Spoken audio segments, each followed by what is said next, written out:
Hey man, you watching Cold Red with the one and only big homie. My big homie, KD. It's up there and it's up there. Boom!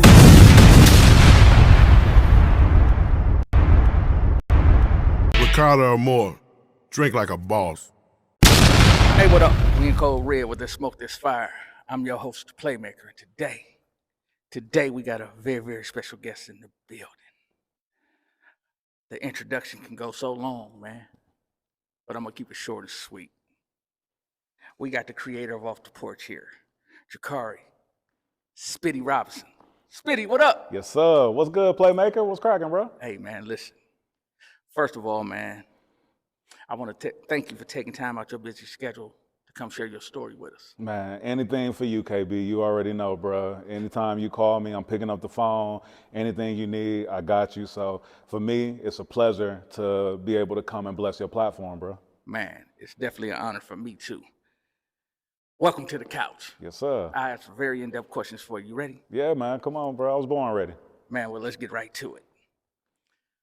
Spitty, for the people that don't know much about you, man, tell the people a little bit about you. No, for sure, man. I'm JACQUEES Spitty Robinson from Milwaukee, Wisconsin, 22nd in Townsend to be exact.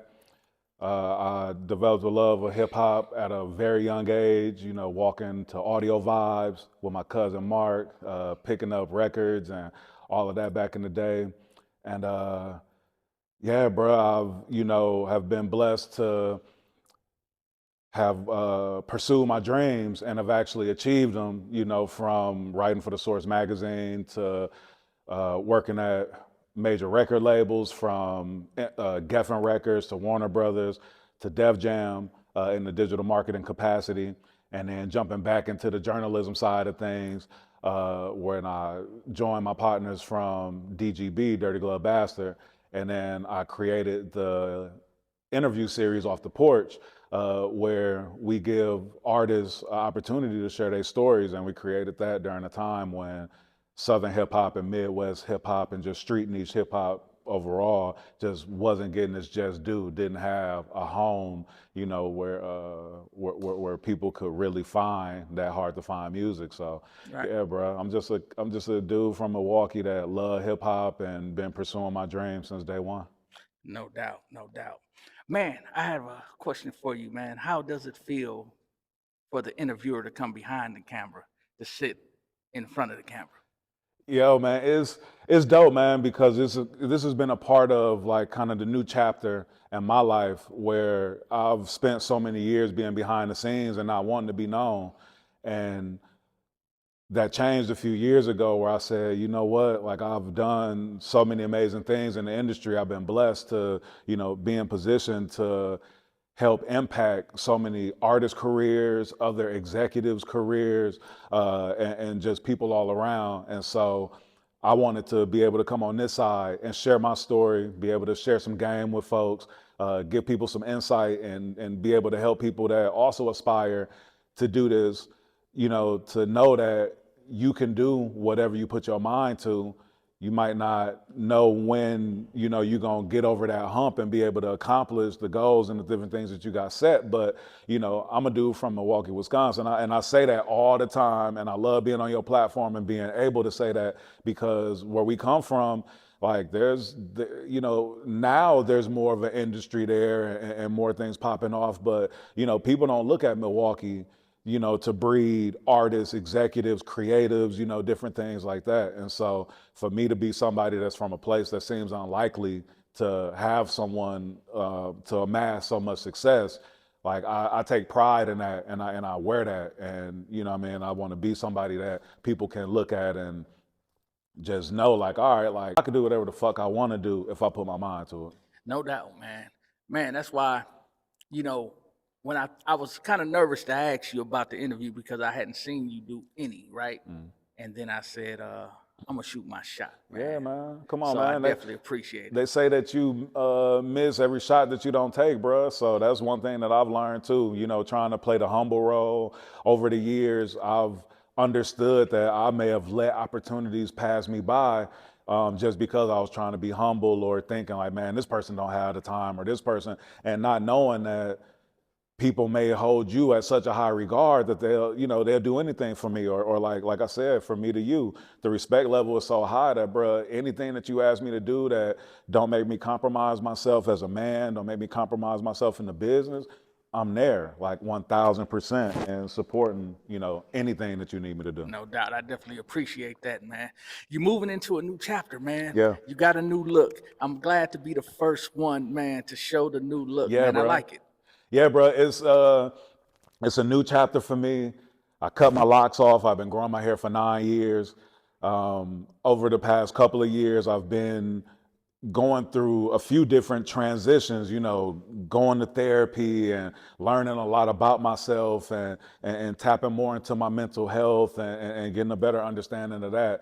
And then, just understanding that we all evolve, and not being scared to evolve, not being scared to, make some change. So yeah, man, I back in December, I said, like, man, I'm gonna cut my hair, and like most people who have long hair, you might say it, but then you get scared to do it or whatever. And I was just like, you know what, man, like, it's time to really force myself into this new chapter. And throughout my life, I've put myself in uncomfortable situations and have come out on top through those, and understand that, like, the best things come when you stepping outside of your comfort zone. So I just decided to go ahead and do that, and start this new chapter with a new look, new energy, push whatever energy that I had within my locks, and just spiritually and all of that, just push that, to the side, and move forward in a whole new direction. And that also come with me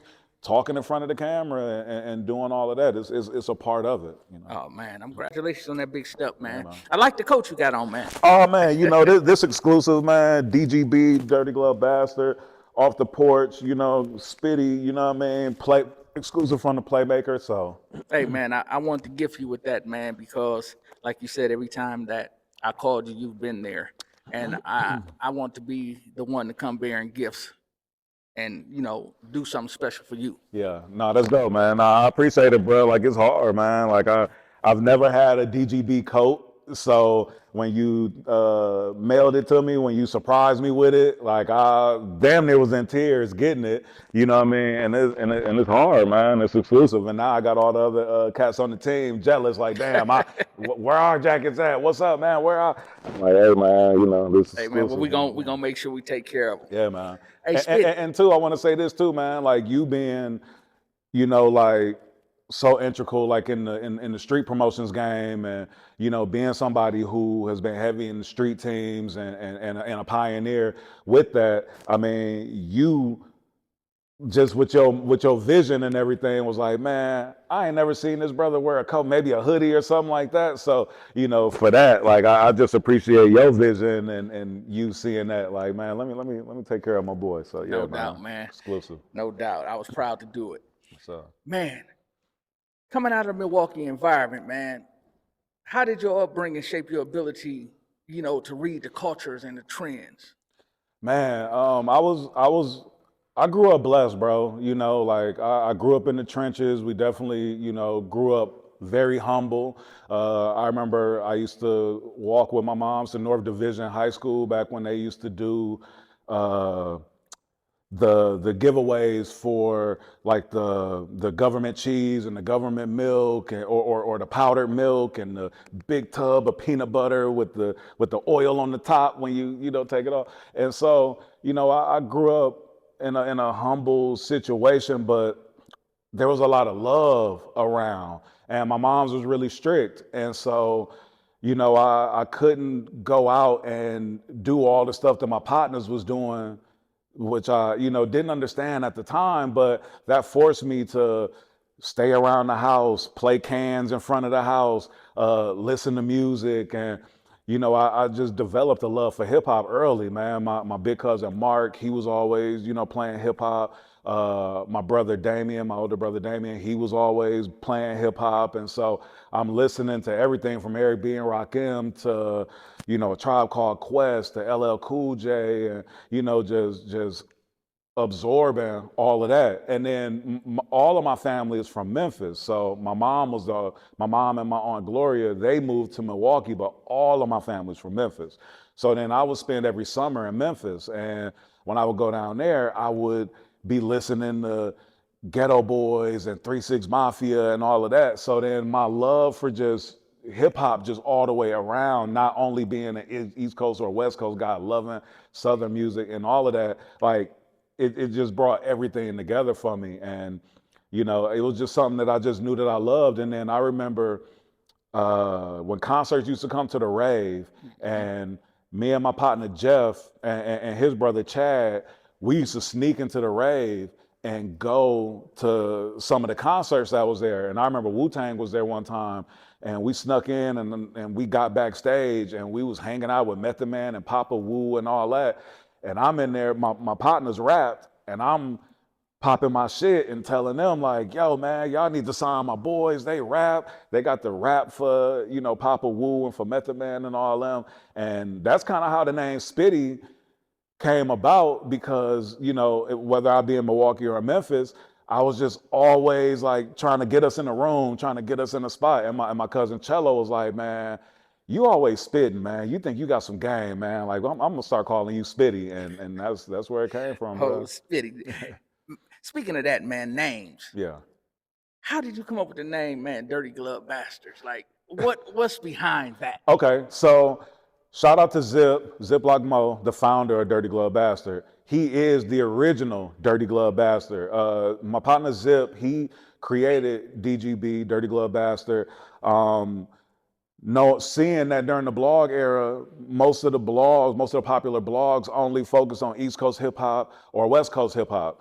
And so there was no place where you could find like the new Ray Cash mixtape, or where you could find the new Slim Duncan and Waka Flocka mixtape, and, you know, stuff like that. So he actually created a blog spot called Dirty Glove Bastard, and him being from Michigan being the dirty, you know, the murder mitten and all of that, he called it Dirty, you know, in the Dirty Glove is, you know, he's the Dirty Glove Bastard. But then the other meaning behind it is that we all feel like when we came in the game, like nobody was taking the music that we was posting serious, and didn't know that that was gonna be like the direction and where the game was gonna go. So we was like the bastard child of the blog era, you know what I mean? And so, and then you think of Dirty Glove, you think of OJ, you think, you know what I mean? So it just all came together in that way, man. So Well, shout out to Zip, yeah, man. Shout out to Zip, shout out to Hayes, shout out to Dre, and long live Pooh.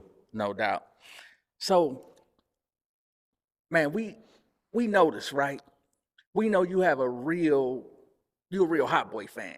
Yes, sir. And you incorporate that in a lot of your early work. What did that era of music mean to you? Man, the Hot Boys era was so instrumental to me, man. Like, I just remember, you know, like discovering, I remember listening to Juvenile, like Soldier Rags, you know, back before they was even like real popular, and then seeing UNLV being featured on some of their songs. So then, me always being like this hip hop nerd, I started doing my research, finding out who UNLV was, and then started finding their projects and listening to their stuff. And then when the Hot Boys came around, that was just, man, one of the dopest groups, you know, where you had, you know, Wayne and Turk, who was the young boys of the group. You had BG, who was, you know what I'm saying, just really coming to age, and, you know what I mean, and was spitting just like some deep stories, kind of reminding me of, you know, another version of Scarface, because Scarface has always been one of my favorite rappers. And then Juvie, he was just, he just had that sauce, and he was, you know what I'm saying, and he was just kicking hella game, you know, in his raps, man. And so the Hot Boys was, you know, and is still, you know, one of my favorite groups in hip hop. I hate that they, you know, going through the issues that they going through and wasn't able to really pull everything together when BG, you know, got out of jail. But the Hot Boys influenced me to the point to where, you know, in their Guerrilla Warfare album, their skits was called Off The Porch. And when I created the platform Off The Porch, that's where I got it from, was the Hot Boys, you know, where they had those skits Off The Porch. And I mean, growing up in Milwaukee, and I think growing up in any hood, the porch is the central place of all of us, you know, girls getting their hair braided on the porch. You hear your parents, your aunties and them, they gossiping on the porch and talking about people in the neighborhood and, you know, all of that. Like I said, me not being able to go too far from the house, man, the porch was my safe haven. Shit, my partners would come over. We'd be playing with our toys on the porch and be, you know what I mean, trading basketball cards on the porch. Like, that was just a central part of everything, Hey, it was bro. like the biggest color TV we ever seen, wasn't it? Yo, come on, man. For real, bro. Sometimes we ain't have to leave the porch. Man, and every channel will be playing all at once. You know what I'm saying? Shit, it might be National Geographic. You might see Cops. You might, see, you know what I mean? You see it, everything on the That's porch, a fact, bro. man. Man, so DGB, Ziploc, then you create Off the Porch. It's like you identified the shift in the internet before the industry caught up. It's like you was a visionary, like you saw around the curve, right? What specific indicators told you that the digital age was coming and you was gonna dominate, you know, the music? Yeah. So I even remember my brother buying me a computer when I was in high school, and like I was the only person on the block that had a computer. And back then I was discovering music, and you know, when they weren't even called blogs back then, when the hip hop websites were out, you know, like I was a person that just knew how to do like deep research and find stuff. And so I connected with these guys that were based in Germany that had a website called gangstaism.com, and it was a Southern hip hop site. And I started writing for it. I was a big fan of The Source. It was my dream when I was a kid. I'd be at the block parties telling people like, yo, I'm gonna write for The Source magazine one day. I'm gonna work at Def Jam one day. Like, that was something that I was saying as I was coming up. I had no idea how I was gonna do any of this, but it was just a dream of mine. So when the internet came around, I started seeing that there were opportunities to write for these websites outside of just writing for a magazine. And I connected with those guys. And then I was, you know, I moved to Minnesota and went to college up there. I had to leave the mill. I was, you know, I was scared I was gonna die. You know what I mean? Like, my neighborhood was so treacherous that I was like, I gotta get away from here. Like, I can't, you know, I can't stay here. So Minnesota was close, but far enough to where I could, you know, earn my independence and all of that. And so while I was up there, I met a cat from the mill who was telling me, while I'm writing for these websites and stuff, he was like, man, I know a cat that's from the mill that live in LA who write for The Source, who I need to connect you with. He got this blog called contrabanded.com that happened to be Rob Biko Baker. Who, shout out to Biko. Man, shout out to Biko, man, who has been so instrumental, you know, in my life and in my development and everything like that. But I met Biko, and he had this site Contrabanded, and him and his partner Ryan, they were both editors at The Source and were writing and doing their thing and going to UCLA and all of that. And so I remember writing for the website, and then Biko told me I needed to come to LA to see like what LA was all about. And I took a trip out there, and it changed my life. And from there, I remember changing my phone number from a 414 phone number to a 310, the same number that I got now. And I was like, yo, like, I'm moving to Cali when I get done with college. But I saw early on that the internet was gonna be the new wave of the game, like even while I was, you know, before it was really something that was, you know, crazy popular. Yeah, you got an early start at it, man, and you played so many roles within this industry. Like, you can do it all, right?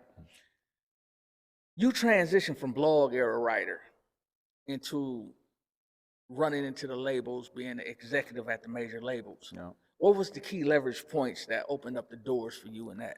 Relationships, bro.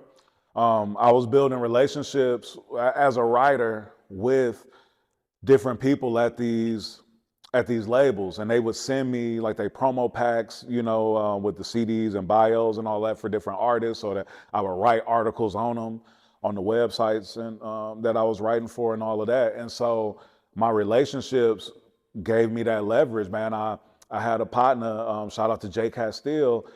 He connected me with somebody over at Geffen Records. He hit me, and because I used to always tell people like, man, I want to work in the music industry. I want to do PR, but I want to do PR like for these websites because this is where everybody about to be going to. My boy Jay was like, hey man, I just met somebody at Geffen and they talking about they starting a new department called New Media. And it's exactly what you've been talking about for like the past 2 years about doing PR, but marketing and doing it for these websites. And he was like, man, I think you'll be perfect for it. So he connected the dots. And I remember I started interviewing, and Ron Fair, who was at A&M Records and who wrote like a bunch of Mary J. Blige songs, he wrote her biggest song, Think About You. He wrote for Keisha Cole, he wrote for the Pussycat Dolls and produced for them and all of that. Ron Fair was going over to be the head of Geffen Records, and which is Interscope, Geffen, A&M. So Jimmy Iovine was appointed Ron Fair to run Geffen, and I was actually Ron's first hire when he got into his position because he was starting his new media department, and I went and met with him, and I had so many relationships from being a writer and being on the other side. And I remember I did 2 interviews, and one of my interviews, like I met with him at a restaurant and he wanted to meet me just outside of an office space and all of that. And that went well. Then I went into the office and there was something happening where the group Field Mob, they had like dissed some New York rappers or something that happened. And while I was doing my interview, this guy, Tim Reed, shout out to Tim Reed, one of my OGs, he came into the person who I was interviewing with office and was panicking about how Field Mob was talking bad about people in New York and they were getting like a bad rap on the internet. And he was like, man, we need to fix this. We need to figure it out. And I was like, well, I know the people at All Hip Hop. Shout out to Chuck Creekmer. Shout out to my guys over there. I was like, man, I know the people at All Hip Hop. Like I could set up something with them. And he was like, man, who is this guy? And the guy I was interviewing with, he was like, hey, this is who we looking to bring in over here in New Media. So I made a call right there and set some stuff up. And they were like, all right, you know what? Like, you need to hire this dude. Like, you need to, because I relationships, bro. I just utilize them relationships, man. That's all. That's been like the strongest part of what I do. Man, so that move to Geffen, right? You built the digital era over there. You prioritized it, let's say. Yeah. What resistance did you face initially? By being such a forward thinker, how did you push the innovation through? Like, because I know they didn't believe in you. Yeah, no, for sure. It was tough because at that time, digital wasn't everything. At that time, it was kind of looked at, secondhand. They were like, all right, like we'll take care of, the online platforms and all of that, but it wasn't taken as serious. I mean, PR and radio and all of those other departments were looked at more important. Like the magazines were tangible, so they were looking at it like this was more important. So I just remember being in meetings, and I was never afraid to speak my mind and to put ideas out there. So I remember early on those ideas just being kind of looked over, or and I remember Tim Reed even challenging me and saying like, hey man, some of this stuff you're gonna have to go and kind of do on your own and show them. And so he challenged me to like not just do my marketing plans and submit them to my boss and just do things like in that way. He was like, hey man, like you gotta step out and really innovate and do things and show us like how this stuff is going to work and how it makes sense. And I remember I got them to buy me a camera when I first got the gig, because I was telling them like, yo, video content, all of this is going to be the wave of the future. And so I was moving around, snooping around with a camera, shooting content. This was at the time when YouTube was just getting started. So I was shooting vlogs and different content with Snoop, with Common, with Field Mob, with these different artists, and with Jibs, Do Your Chain Hang Low. Like I worked that record. That was like the first record I worked when I got over there at Geffen. And I was shooting this content, we were putting it out, and it was like doing big numbers. And they was like, okay, like the stuff that he talking about makes sense. You know what I mean? And I can remember, bro, going from being the person that was asked last what ideas I had for these projects to then being in some of these meetings, these label-wide meetings, And it felt like the meeting was centered around me because as time was going on, the internet was being more respected. And then I was feeling the pressure of, hey, we need everything to go through you and go through the digital department, and then we'll see it, you know, in these other ways. So I remember those transitions, you know. Yeah, man, being the fresh blood with the new ideas, man. The older execs, man, kind of frowned upon your ideas, huh? No, for sure. And I remember I remember when I first started working there, and there was a big layoff that happened. And they called everybody into the conference room and they told us, hey, we made some changes at the company, we laid some people off, this and that, and they just explained to us what was going on. And I remember this OG executive was next to me, and he was like, damn, they just fired a bunch of people so that you could have a job. Like, that's why you here. And that hit me in a different type of way because I was super new in corporate America. It was scary seeing people who I had just been building a good rapport with at the snap of a finger get let go. And then I was like, damn, like this is like what I'm doing is really important. If what bruh's saying is true, and if these folks really got let go so that our department can expand, like damn, like we really about to be doing something. But that's the nature of the business, though. That's the nature of the business, and I learned that early, and it was scary, bruh. And something that I said early on was that I didn't want that to be my outcome. I didn't want to, you know, just be stuck and working these jobs at these labels, and then every couple years or whenever they got tired of me, like, they just let me go. Because we done seen them come and go, ain't we? Man, like crazy. Like, and some people, I mean, there's people that I remember getting let go back early in like 2006, 2007, when I was first getting into them labels, and still ain't never bounced back or never worked in the music industry again and had to just completely change what they do. So nah, bro, to be able to last the test of time, I respect so many people that are able to, and so many people that are able to evolve into doing, you know, different things. Because that's what I was able to do. Yeah, you know, man. You have to reinvent yourself along the way, man. Each level you go to, you got to become somebody different. Absolutely. You know, because it's going to demand it. It's going to require you to be that. Yeah. You know what I mean? I mean, a caterpillar don't stay a caterpillar forever. Yeah. You know what I mean? Like if a caterpillar stayed a caterpillar forever, imagine like how many birds and different types of prey would go after that caterpillar and it wouldn't be able to live.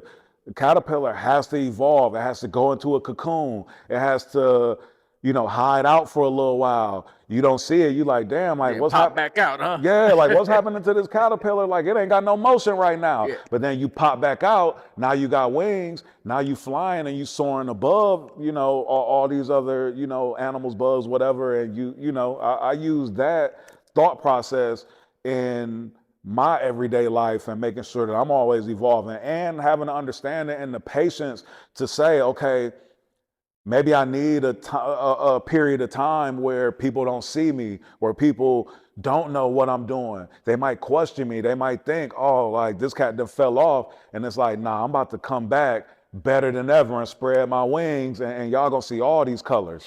Man, I like that analogy you put down. I'm gonna have to use that. Yes, sir. So, man, Spitty, you worked some major campaigns, man. I'm gonna name a few big names, man, from Snoop Dogg to Kanye West, yes, sir. and a lot more, as you said, the field mobs, the newcomers like Jibbs, that was hot. Yeah, man. Big Sean, Nelly Furtado, Mary J. Blige, Lil Scrappy, E40.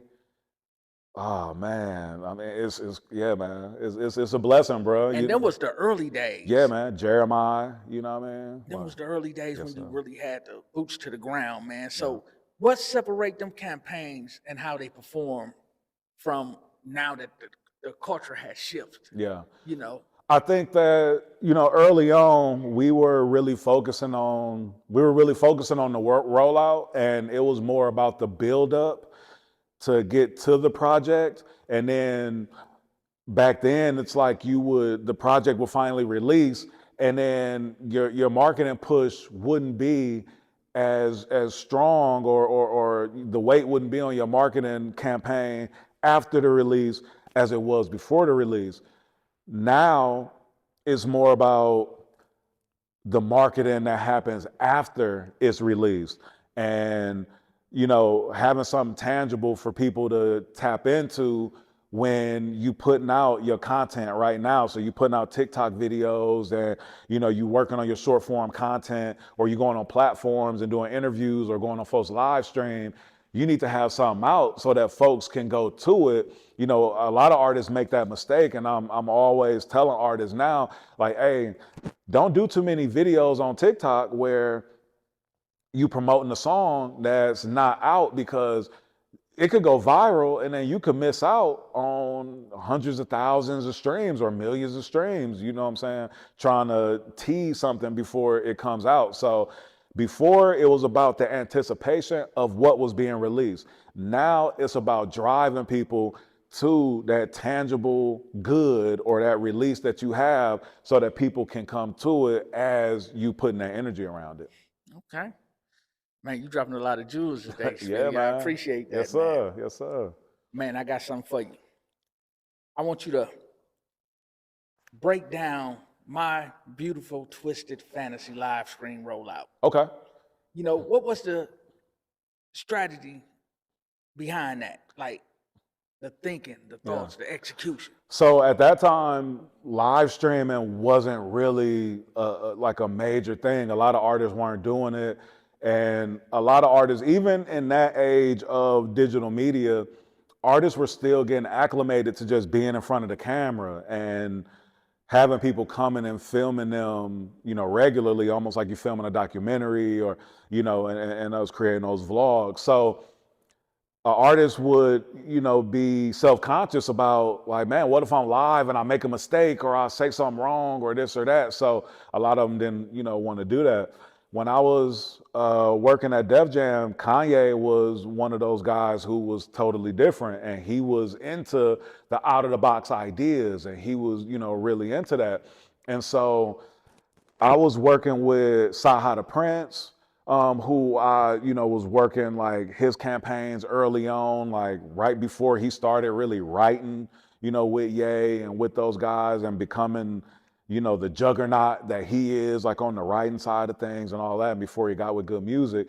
And then I was working with Big Sean, who was signed to Good Music, and I helped build up Big Sean basically from his first mixtape, Finally Famous, up until his first album, you know what I'm saying? And so Kanye saw me around Saha and Big Sean all the time, and he would always express to me that he liked the innovative things I was doing with them. And he knew me from when I worked at Geffen and was working with Common, working the Find and Forever album, because he was producing most of that album, and I will always be with Common. So, and I say I'm from Milwaukee to everybody, like everybody, people start calling me Milwaukee. So he knew that I was a cool Midwest cat, you know what I mean? He knew, so he took to me, in those early times. So anyway, they were about to drop my Dark Twisted Fantasy, and there was this company called Ustream, and they were getting big in the streaming world back then. So I told Ye, like, bro, we should do a live stream.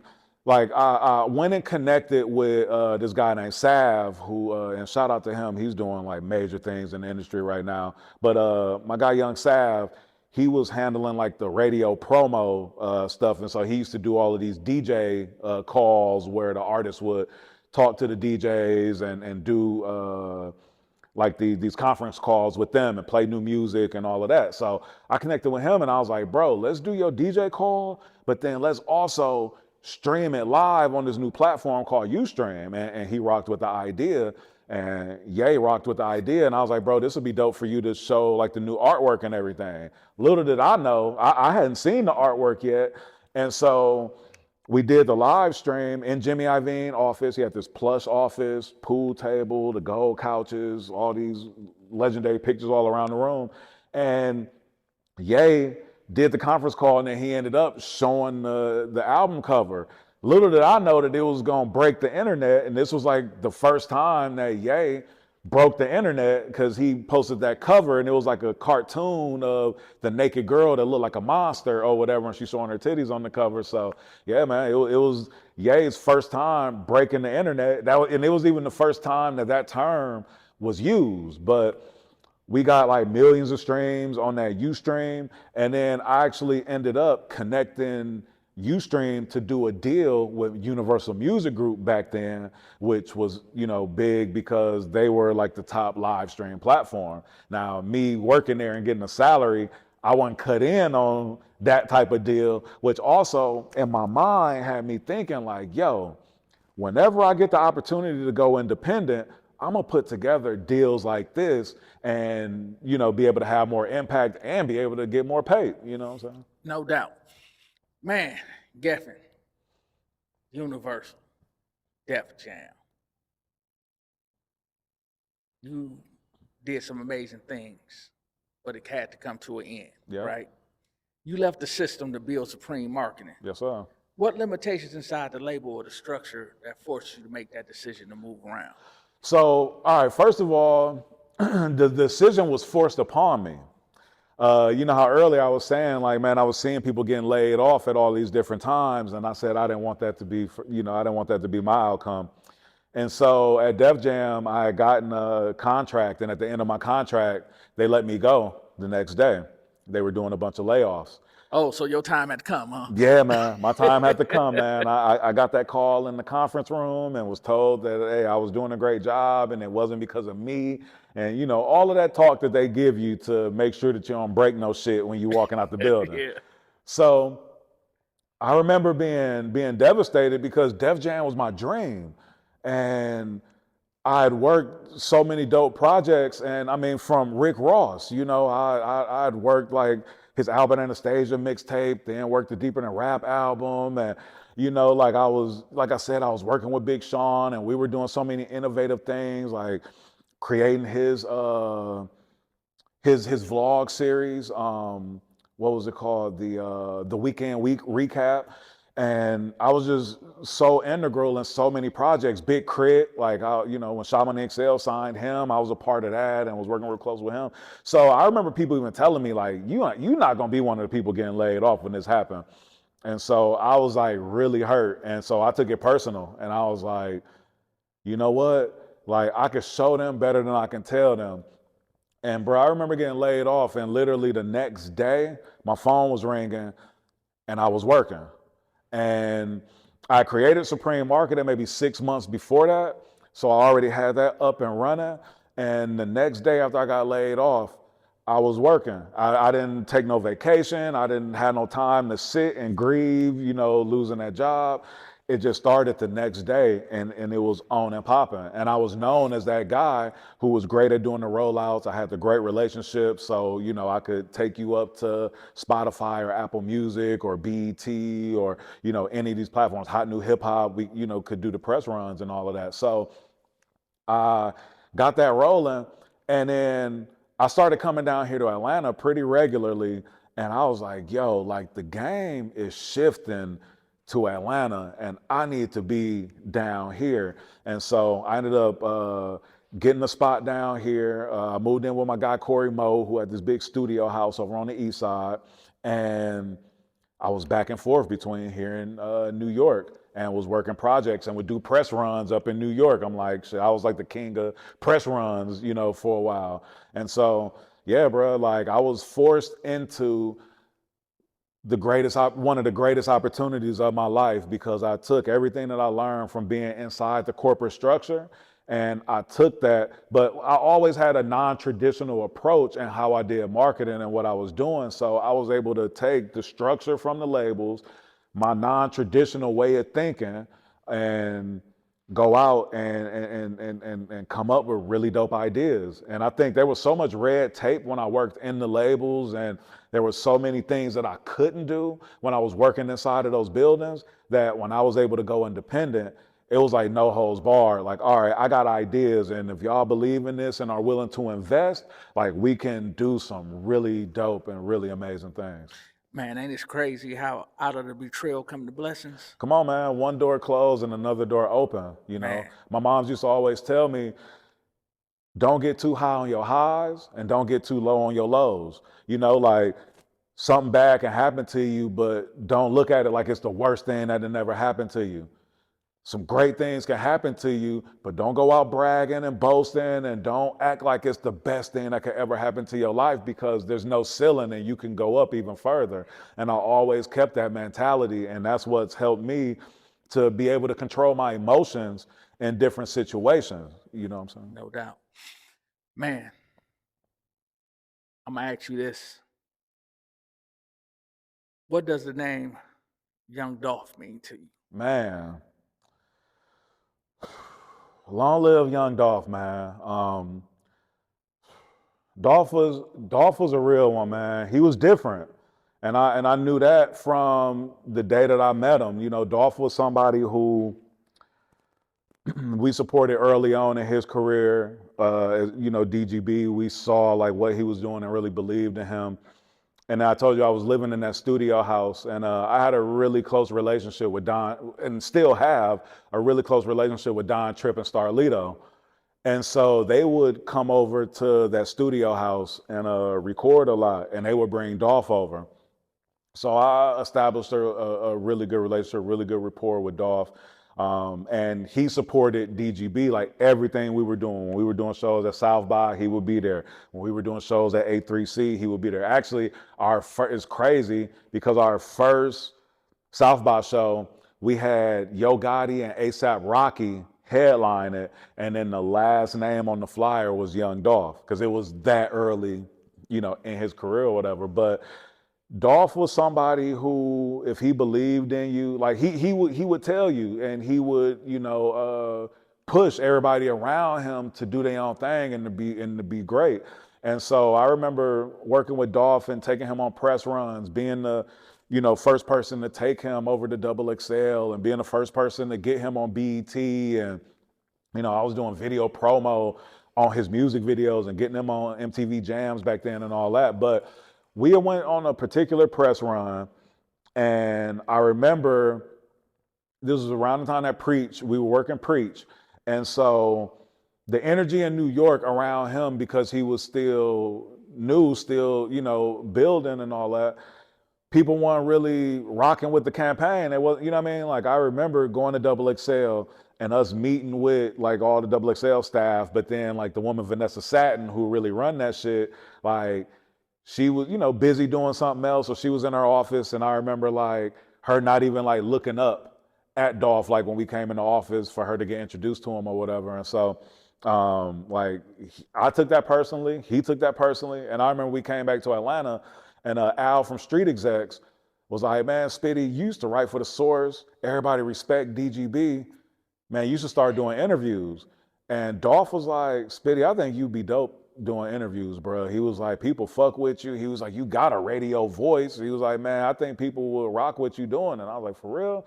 He's like, yeah. I was like, all right, well, shit, come back tomorrow and I'm gonna have everything set up. And so I had already had my cameras and stuff like that. So, and shout out to Big Boy, man. I'm sorry, I know we talking about Dolph, but I gotta shout out Big Boy, because when I worked at Def Jam, he was somebody that really took me in and showed me love and all of that. And he had me filming his son's football games and stuff like that. And anyway, Big Boy gave me, for Christmas one year, he gave everybody on the staff a bonus.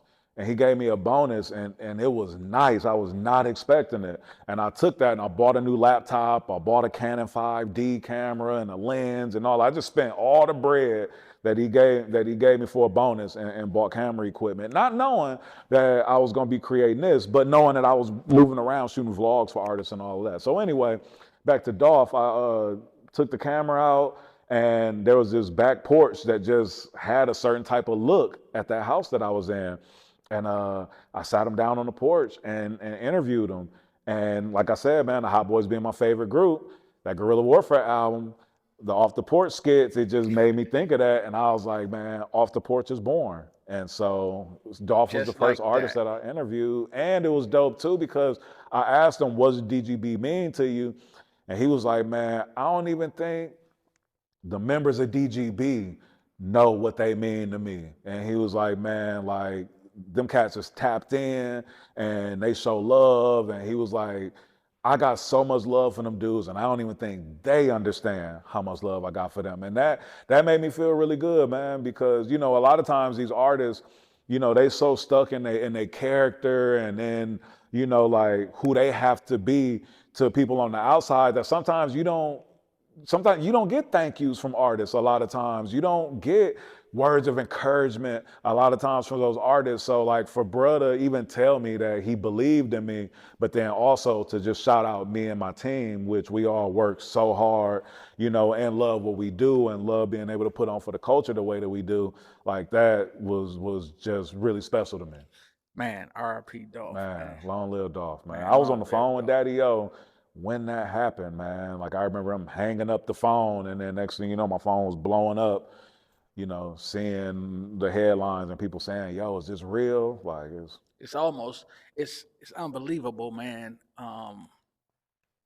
When you get them phone calls like that, yeah, you know, yeah, man, dirty glove bastards off the porch. yes, sir. Man, they filled the gap right for Southern and Midwest artists. Yeah. Like when they hit the scene, it was like the hottest thing out. Yeah.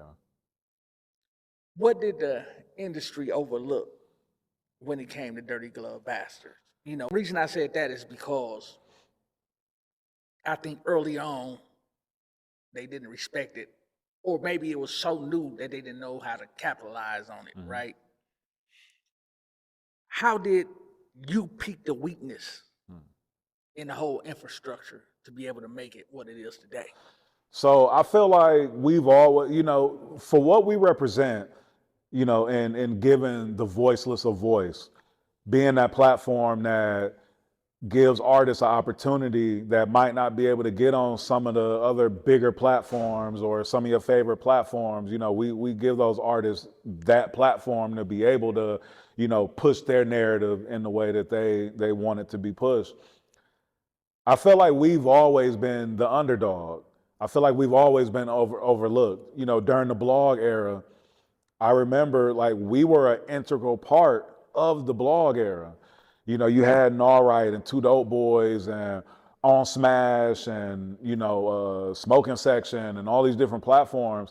And I could never understand back then why we wouldn't, you know, when people would give those platforms their accolades, why we weren't getting those accolades. We would get them amongst our peers and amongst the artists that we were supporting, and they had love for us. But, you know, even to the point of where I remember like trying to get into the Complex network and trying to get into those different ad networks and never could, was told that, you know, the name Bastard being in our name was, you know, like was something that was holding us back. Like the corporate entities wouldn't want to spend ads on the site. So then I remember being like, all right, so we made the website like the .com, dirty-glove.com. So it wasn't dirtyglovebastards.com. So we did that, and then we really just start pushing like the DGB, you know, logo and all of that, and trying to sort of rebrand it. And it was like nothing would work for us, you know. Even to the point to where when we started Off the Porch, you know, a lot of artists wouldn't come onto the platform because we didn't have the numbers yet, and you know, and battling that, and you know, but for us, we just knew that like, all right, we're gonna take all of this where we feel like we not getting the love or we not getting the looks or the accolades or whatever that we deserve, and we're gonna use that as fuel, and we're gonna keep building. And just like how we were the bastard child, all pun intended, when it came to the blogs and the blog era, it was like, yo, we're gonna take that same approach and use that as fuel, and we're gonna push Off the Porch and make it one of the biggest interview platforms, one of the biggest series that's out here. And it's crazy, man, like, cause I've been to Portland and I've been like, and I've worn my hat and I've had somebody on a random in Portland be like, man, what you know about Dirty Glove Bastard? And I'm like, I know a little something about it. You know, I know a little something. And telling the dude like, man, I created Off the Porch, and him tripping like, man, I was just watching such and such interview this morning, and just seeing and understanding the impact that we've had. You know, it's been beautiful, man. Man, I mean, it's been one of the biggest platforms in the culture. I mean, y'all made an impact that was so huge that it couldn't be denied. Yeah. Is there anything about this journey, man, that you've been on that you would change? I mean, I hate to, so, you know, when I played football, man, my coach Kano, when I went to Tech, he said, you know, live with no regrets. And that was something that we always lived by, you know, every game, you know, every play. It was like, hey man, if you missed the tackle on this play, like don't regret it. Just come back the next play, and you gotta forget about it. You gotta have amnesia. So you know, I would say that the journey wouldn't be the journey that it is if there was something that I would change. But if I could pinpoint something, I would say the only thing I probably would have changed was that I wouldn't have been as deep behind the scenes as I was. You know, I come up from even like a blue collar type of mindset and background and all of that. And, you know, I was taught to go to work, handle your business, go home. You know what I mean? Like, don't be in the cameras, don't try to be in the limelight. And that was always my approach. And I think that there's a healthy balance to be able to put yourself out there and be known, but then not necessarily have to be the spotlight. And so if there was anything that I would have changed, it would have been not being so much in the background as I was, because I enjoyed being the most important person in the room that don't nobody know. And if you know, you know. You know what I mean? Like I enjoyed that. I enjoyed being in rooms and people not know. Even to this day, sometimes, like, you know, people will come in this space and they don't know that I own this creative space. And I'll be, you know, just sitting back, just observing, you know, things going on. And, you know, like, and sometimes I enjoy that, but at the same There's a certain time, kind of peace come with it, don't it? yeah, there's a certain type of peace that come with it and all of that. But then at the same time, you know, something that I learned through therapy, bro, is, you know, learning about myself is that, you know, there's a responsibility that I also have in terms of not bragging about who I am or not trying to like throw nothing in people's face, but to be able to give some inspiration, you know, from my experiences and my walks through life and everything to getting to where I've gotten now. You know, there's a certain responsibility that I have to be able to share some stories, share some game, give some insight, and do what I'm now doing. So, and I feel like it's perfect time. And even though sometimes I wish that years ago, maybe I would have, you know, stepped out front a little more. Man, your mental health is your mental wealth, right? Yo, it definitely is. And to that point, I don't know if I was ready at that earlier time to accept all that comes with putting yourself out there and being willing to speak and being in front of people and all that. So I don't even know if I was ready at that time, bro. Man, it's a lot of stress and a lot of pressure comes with this industry, Yeah, man. no, for sure. And it comes with a lot of heartaches, as we talked about, man. Yeah. How many times you done had your heart broken in this game? Man, so too many to count, bro. Too many to count. I mean, I'll share with you one of the most recent ones, bro. I did marketing for Think It's a Game. I helped build up Rich Homie Quan, helped build up YFN Lucci. Lucci brought me in directly to work with him around right when right before the pandemic hit. And so we worked together on his story mixtape, on his Wish Me Well 3 project, like all of that. And to the point to where I was at Lucci House every single day and we were picking out songs, like picking out 7.62 and putting together like all the marketing and ideas and, you know, getting like putting together treatments for the music videos and, you know, all of that. And Wish Me Well 3 came out and has such a huge impact. And it was like, yo, like Lucci back, like he back on top. And then he got in trouble and got locked up. And I remember right at that time when his project had dropped and we were having all that success, I was like, damn, like my life, I was feeling my life changing. You know, like I had never, a lot of people wanted me to manage them. A lot of artists did, and I never wanted to be a manager. I liked being in the consultant seat. And Lucci gave me an opportunity to co-manage him and to really be, you know, like one of the integral parts of that team and decision makers, you know, within that team, and helping him to really build his structure so that he understood the industry even more, you know, outside of Think It's a Game. I mean, he was still signed and still is signed to Think It's a Game. And shout out to all of them. It's nothing against them at all. But him understanding and building his own label, YFNBC, and understanding what it took to build his artist up in the same regard of how we were building him up through TIG. So I felt my life changing, and it was like at the snap of a finger, he got locked up, and then it was like, damn, like back to square one, you know, and not knowing his outcome or anything like that. And, you know, just being heartbroken, like, damn, like we were about to do some major things at this time, and now it's all on hold. And you know, now we got to make sure that he's good and his family's good and his mom's is good and, you know, all of that. So, yeah, man, I've had several heartbreak situations in the game, believing in artists and working with them closely. And then for whatever reason, it don't work out. And you think this artist is going to be the next big thing. And then it don't pan out. Bro, it's so much heartbreak in this game. Man, I was having a conversation with a young artist named Tez. He's from Atlanta, man. Shout out to him. He's nice, too.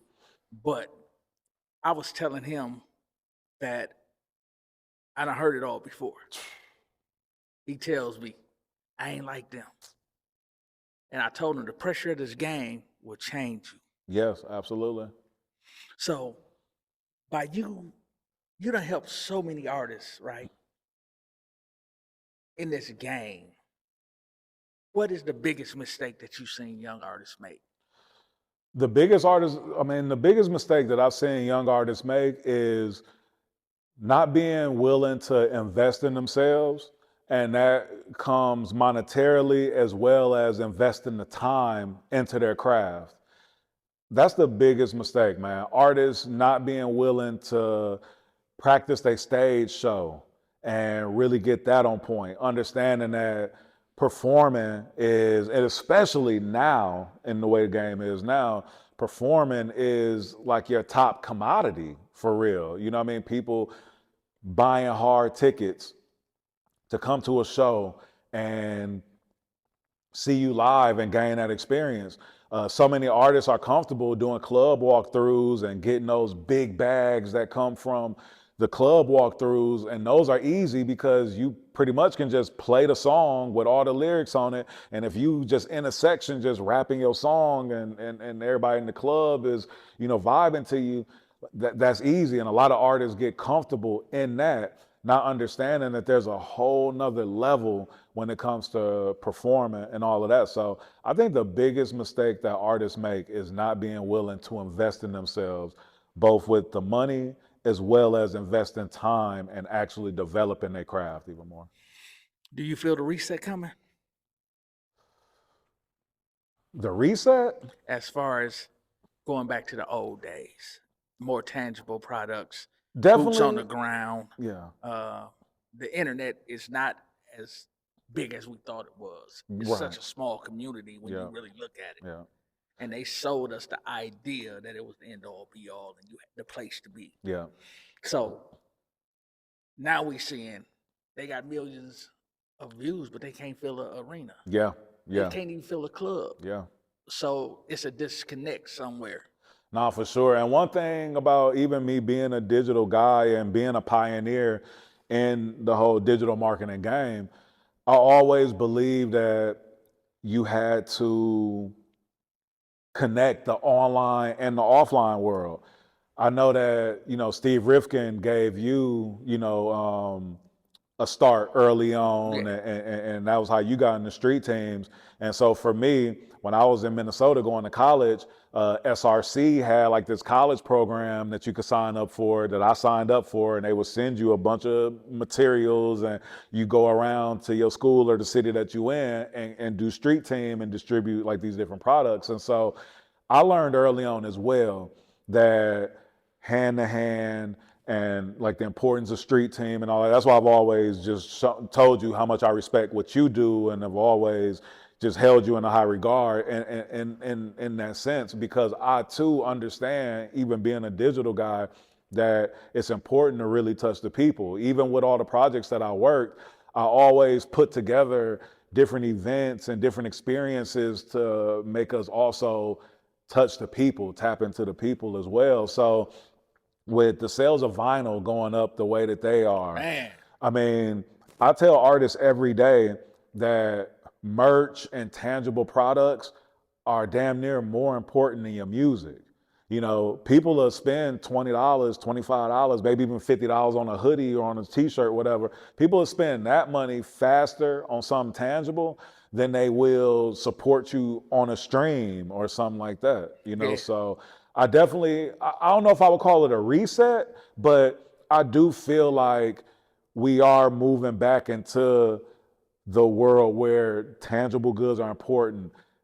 Touching people isn't, you know, in terms of, you know, we're seeing like in-store events are gaining more popularity again and all of that. And something too that's interesting is that now we're in a wave where the legacy artists are selling out shows and are doing better when it comes to shows than the new artists. A lot of new artists are canceling tours and all of that. And I think that goes back to how like the artists not really taking their craft as serious as they should, because it's so easy to create music now and to drop it and potentially get a hit. Like some of these artists that I'm even interviewing on the porch, they've never been in a real studio or didn't get into a real studio until they actually had a hit. They might have recorded their song on their phone. They might have got a beat off of YouTube, so they ain't never sat in a studio with a producer cooking up a beat, cultivating a sound, and then going to make a song. So then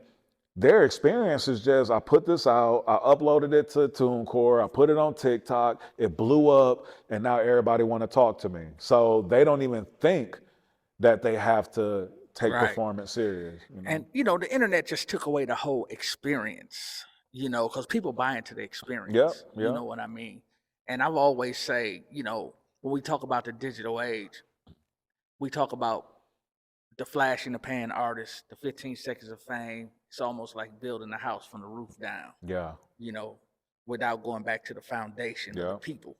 I just feel that the people, right? We the people make the internet exist. For sure. So how can you not go back to the foundation of what's making the internet work? Yeah. If you start there, you can't lose. Yeah. Right? Yeah. So Spitty, man, we've been watching you online, man. You've been sharing your fitness journey online with us, man. Sir. What inspired you to do that? Man, I just got to a point where I wanted to feel the best that I've ever felt. You know, I wanted to, I felt like I was evolving in so many other places in my life that was something that I needed to make, you know, a change in as well. And so, you know, like I got to a point where, man, I would wake up and like my back would be hurting or my knees would be hurting and all that. And I'm like, all right, man, like I got too much weight, you know, like on my joints and all that, you know, man, we getting older and all that, man. Like, it's like, yo, like and something too, bro, like something that really motivated me too is I remember one day getting out of my car and grunting. And I was like, yo, I don't never want to get up and grunt. You know what I'm saying? So I was like, man, I got to fix this. So, hey, man, we watching your fitness journey online, right? And we seeing the transformation. Yeah. But just last week, man, you had a confession to make. Yeah, man. It's crazy because I went on, all right, so like I'm on part 2 of my fitness journey. A few years ago, I got on this fitness journey and I lost 60 pounds and got in the best shape of my life, was feeling the best that I've ever felt.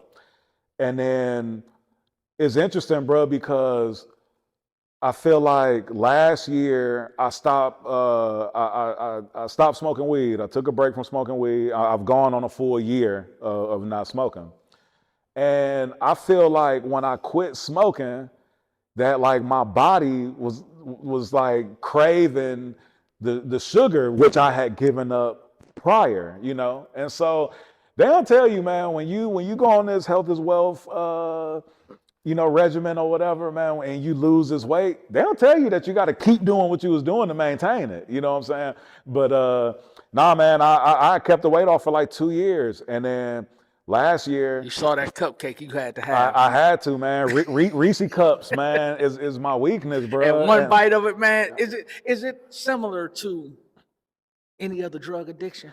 I think that it is, bro. I honestly feel like the sugar addiction is just the same as a weed addiction or shit, even a coke addiction or something like that, man. Like, sugar, like they sell it to us and they put it in almost everything that we eat and drink and all of that. So they don't tell us that it's like a detriment to us, that's something bad for us. But there have been times where I've gone on a sugar tear and I've damn near passed out like I done smoked a blunt. You know what I'm saying? Because I done ate so much sugar. So yeah, man, sugar's always been my weakness. But I, just said to myself, like, look, all right, I did it before and it's time for me to, get back in my bag and do it again. And then too, again, and understanding that I could be somebody that could encourage other people. When I was heavy on my health is wealth thing, when I was posting every day, working out and going from not being able to do a pull-up to being able to do 12, 15 pull-ups. Like, Man, we was watching. Yeah, I was going you. crazy. And a lot of people were telling me how much I was inspiring them and was encouraging them. And it's people to this day that I see that have lost the weight and have kept it off, where I'm like, damn, I then fell off.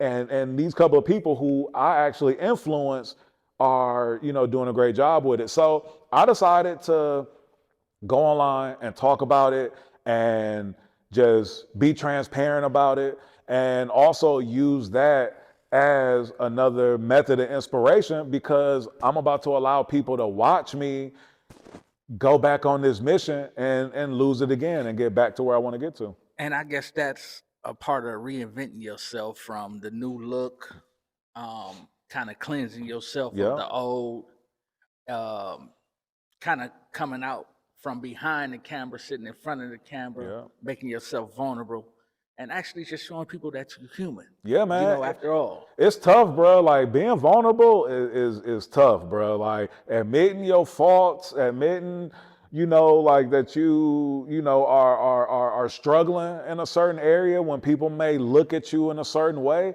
Like, that's tough, bro. That's also a huge reason why I like being behind the scenes, because I don't have to worry about people being critical about me. Yeah. You know what I'm saying? Like, I can just deal with what I'm dealing with on my own, fix it or not fix it on my own, and don't have to worry about, like I'm posting videos on YouTube and I'm seeing in the comments people like, yo, man, his face getting fatter. I'm like, bro, like, folks really care about this. They what do. I'm saying? But I'm like, you know what? It's all good. Like, just, I mean, you have your own fan base too. Yeah, and that's crazy influence. For me to even fathom, bro. Like, that is crazy. I mean, man, the reason we sitting here today is because of how you inspired me. Word. You know what I'm saying? Like, when I first saw Off the Porch, I mean, like, my people, we watched it religiously. Yeah. Then we found out you was from Milwaukee. We was like, damn, he from Milwaukee? It was surprising to us, but it showed us that you can make it from here, right? And to reinvent yourself in front of the world, man, it takes courage. So I want to salute you on that. Yes, sir. Yes, sir.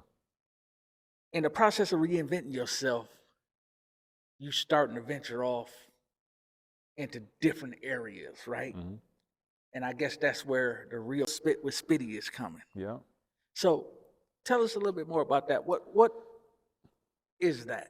Okay, so Real Spit with Spitty is my new platform that I created. It's a place where I'm able to talk about any topic that I deem as important, but that I feel like-minded people want to hear about. So, I mean, I'm talking about different things in the music industry that's happening. Like I try not to touch on like too many like things that are in the news or whatever. I try not to, but some stuff I do, you know what I mean? But I really try to touch on more broader topics and things that people want to talk about. I mean, even like when we were hearing about, everybody was talking about tariffs and, you know, like there was going to be a tariff and this new tax on all these different goods. And I'm like, yo, I know it's a lot of my partners, a lot of homies like in the hood that's hearing the word tariff but have no clue what this means. So I was like, I'm gonna do an episode on how do tariffs affect the Black community and talk about that so that some of my partners that I grew up with or cats that I come across on a daily could have an understanding of what is these folks talking about when they talking about this.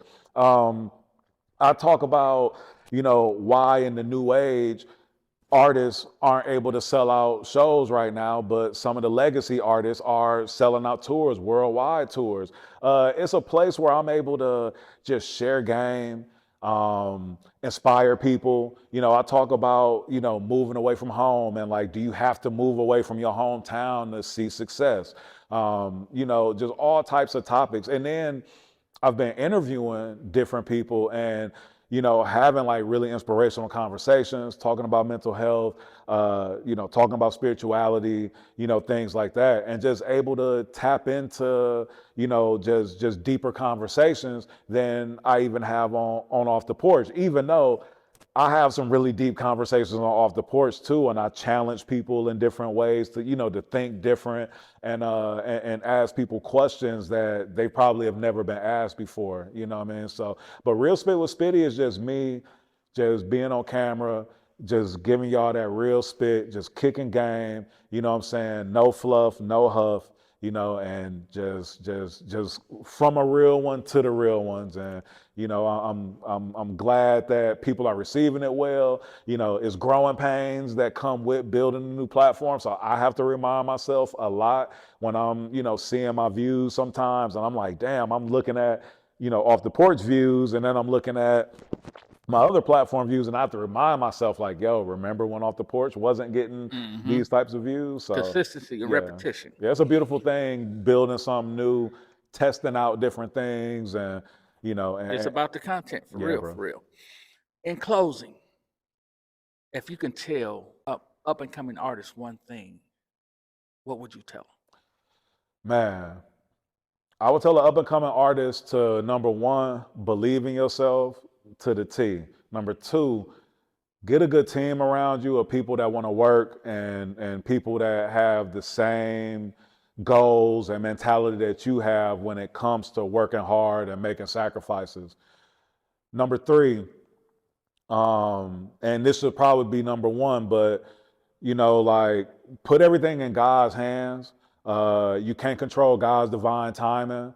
And so patience is one of the biggest attributes that you have to, you know, have when trying to pursue any dream, whether it's in the music industry, whether it's sports, whether you're trying to get into film or, you know, anything that you're trying to do, especially if it's something that's non-traditional. And, you know, if you're trying to do something that, you know, there might not be like a specific blueprint for. And then I would also say, control your emotions. That's one of the biggest downfalls of a lot of us, is not having that control over our emotions, and making decisions based on emotions, you know, can X you out of the game. It can eliminate relationships. It can put you in jail. It could, you know, have you spending money more than one time because you're moving off of your emotions. So definitely keep your emotions in check. And yeah, man, just believe in yourself, man. No doubt. Spitty, man, I want to thank you for taking time out your busy schedule, man, to share this story with us. Yes, sir. You dropped a lot of gems here, man. And Cold Red, where there's smoke, there's fire. I'm your host, ThePlaymaker, and this is Spitty Will. And we out. Yes, sir. Shout out to Cole Red. Shout out to ThePlaymaker. Shout out to everybody in Milwaukee.